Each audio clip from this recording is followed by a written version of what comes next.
Alrighty, let's start today off with USD JPY. So, mind you, today we do have high impact news later in the evening or the US session with CAD and USD pairs.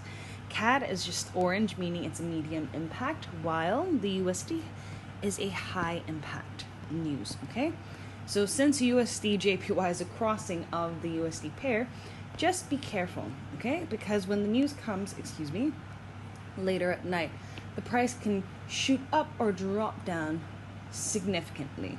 Right? So if you are not comfortable with trading with the news, you can either use this Euro session up until the US session to just try to find an entry. If you are running in profit then make sure you set break even, or just take profit if you are satisfied, because you have no idea if it's going to go up or down. It's a fundamental news.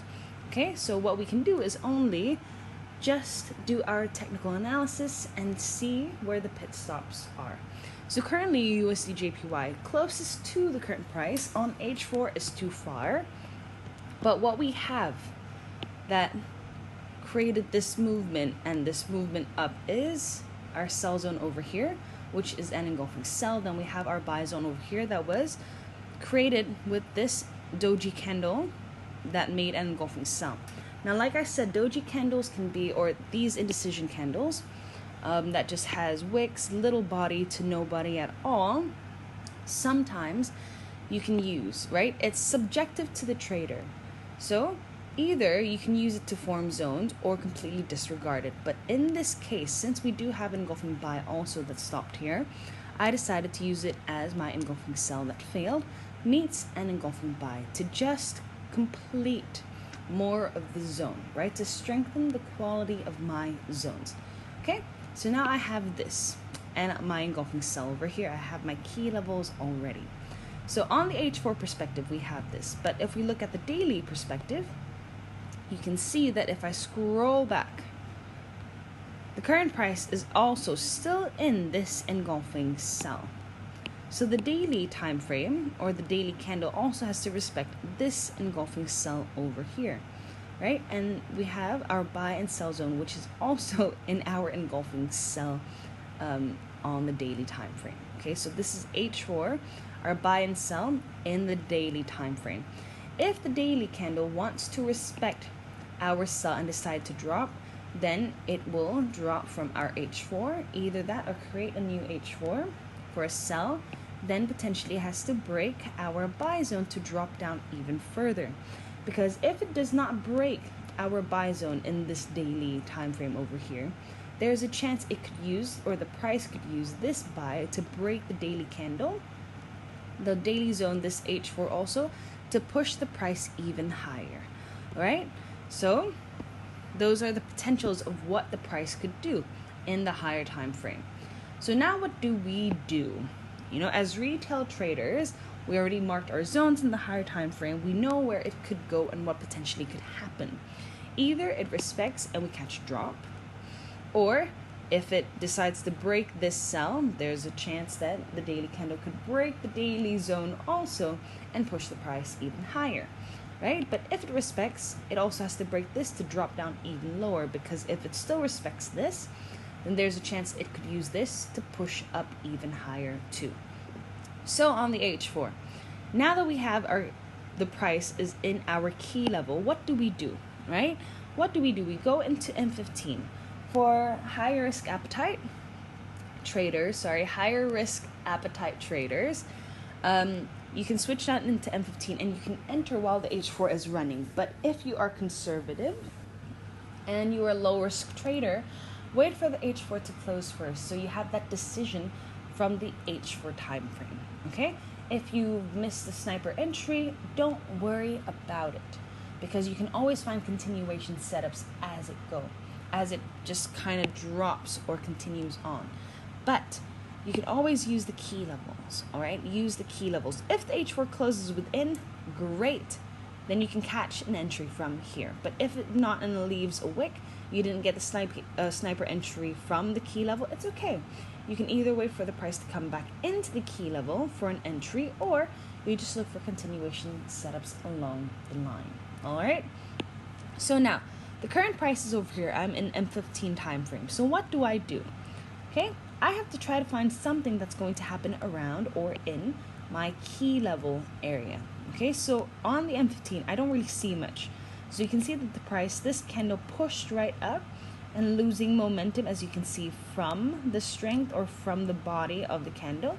Boop, got less and lessen, right? Then a quick minor drop, but did not create any engulfing cells, and now it's pushing up again, right? So nothing is happening on the M15 around the key level, but we do have this cell meets an engulfing cell on the M15 that is just a bit higher. Oops, let me just change colors. That is just a bit higher than the key level over here.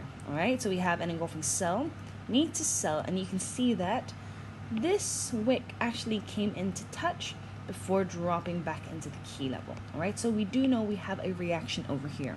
So on the M15 perspective, as long as it still respects this cell meets cell, there's a chance we can catch a sell back down. So in the M15 time frame, what do I want to do?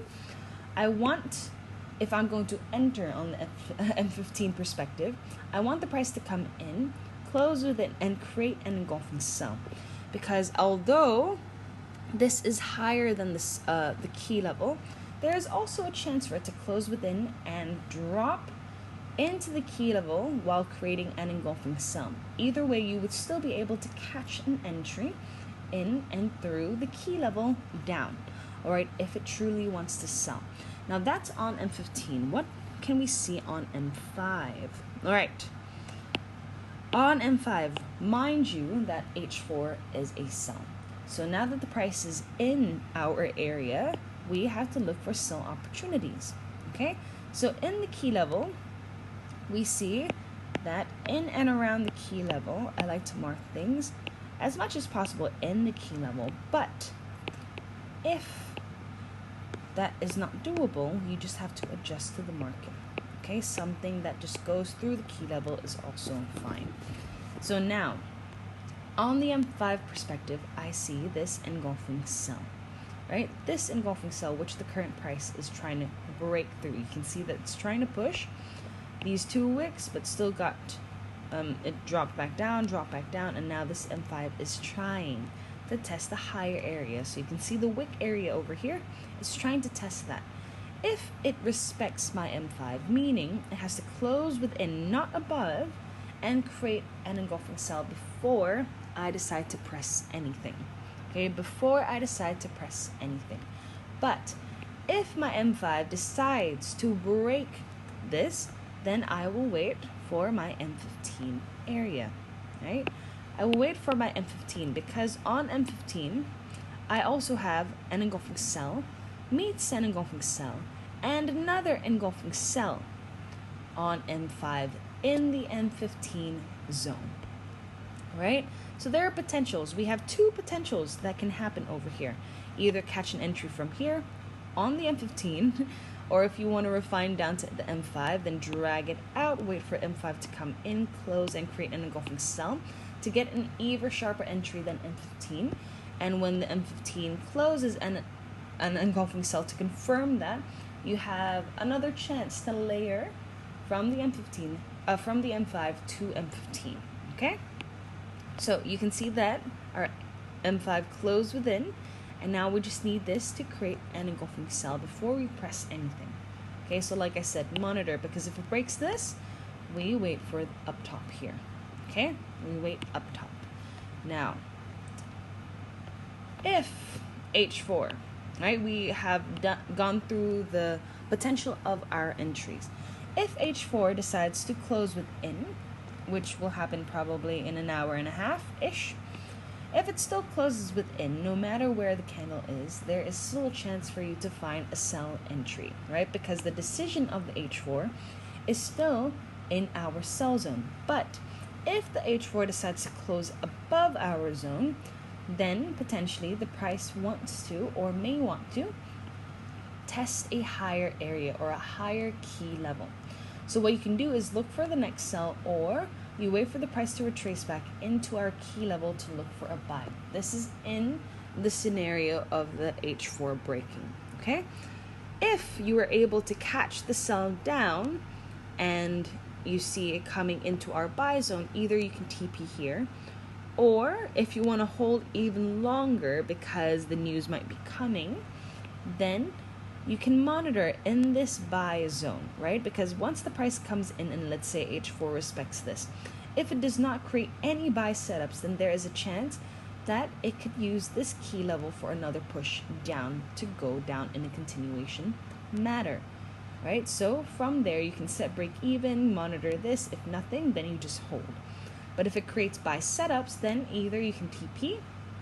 I usually TP from key level to key level, but if you want to hold longer or swing, you can use this method where once the price comes into the next zone, you monitor for any opposite setups. If there is nothing and you instead of finding the opposite setups, let's say you caught a sell here, then you find another sell setup over here, then it just gives you confirmation that this could be using the key level to break down below.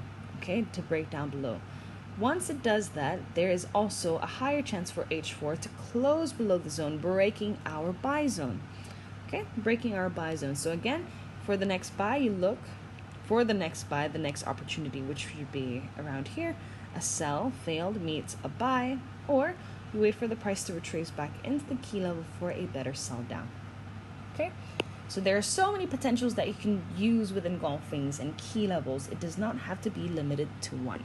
Next, EJ. Also doing the same thing, okay? Let's just check the daily first, okay? So the previous 2 days, it was able to create an engulfing sell on the daily. And you can see before that, it just rallied up, right? Rallied so far up in the daily's perspective, which is a lot. Now, if I were to scroll back, okay, scroll back, you can see that we have an engulfing sell over here that the current price is still in, right? It's at the bottom of this. We also have a sell here, another sell here. So we, in this, just the tippy top, you can see by the wicks of the daily, you can see that my H4 sell is there. Okay, so if it wants to drop, potentially it can drop from our zone. So let's go into the H4. I have marked this as my first engulfing buy because this should be the first pit stop if it wants to drop back down, right? Because the price came up, decided to rest over here. So you can see it used 1, 2 H4 candles just as a break before pushing the price up even further. The reason why I'm not using this engulfing buy is because this was only one engulfing candle that was kind of taking a break, right? This pause, this movement. But this engulfing buy had 1, 2, 3, 4, 5, 6 candles straight. So that is why I am using this as my first pit stop if it decides to sell down for my buy. Okay, then for my sell zone, an engulfing sell that did quite a good job of keeping the price down low and now created the second engulfing sell. Okay, so now the current price is also in our sell zone. So what do? We go on to M15 to try to find something. Find anything. Now, on M15, I can see that we have over here, a sell that failed. Price came back up into the M15 zone to create an engulfing sell. So on M15, we have an EFEG sell. So what do we do in the M15 perspective? Again, wait for it to come into our zone, close within, and create an engulfing sell before you press anything to lower your risk. Okay, to lower your risk. Now, that's on M15. Let's try to find something in M5. Okay, so M5, what I see, let's change colors first, which is in the key level. In the key level, so we have an engulfing sell. If I drag it out, okay, so again, an engulfing sell meets an engulfing cell in the key level. So now that you have M15 and M5 working together, the price can either drop from any of those or any of these two if it respects it. Okay? So if you are going to enter on M5, make sure you monitor the M5 zone, because sometimes it might go even higher and you see wicks in the M15, right? But it's still respecting the M5. So you can enter from M5 or M15. Either way, wait for an engulfing cell to complete before pressing anything to lower your risk. Okay, so keep monitoring them, because like yesterday, even though it created an engulfing cell to respect our zones, last night, one of the pairs created an engulfing cell from an engulfing cell meets an engulfing cell. Then after the third engulfing cell, the price decided to break. Once the price breaks, you can cut your losses just to minimize those losses, or you can just respect your TP and SL.